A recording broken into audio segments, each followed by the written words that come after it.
Unique dish চ্যানেলে সবাইকে স্বাগত। আজকে দেখাবো সম্পূর্ণ নিরামিষ পদ্ধতিতে মোচার ঘন্ট। তার জন্য প্রথমে প্রেসার কুকারে জল দিয়ে মোচা, আলু, ছোলা, অল্প হলুদ, অল্প নুন দিয়ে সেদ্ধ করতে বসিয়ে দেব।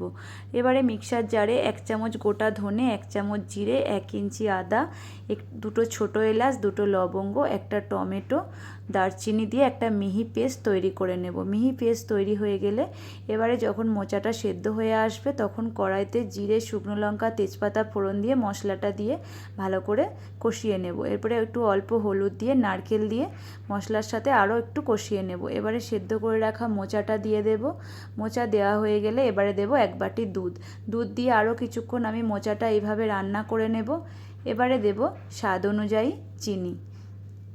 ব্যাস রেডি আমার আজকের রেসিপি। নামানোর আগে একটু ঘি দিয়ে আমি নামিয়ে নেব। Thank you for watching.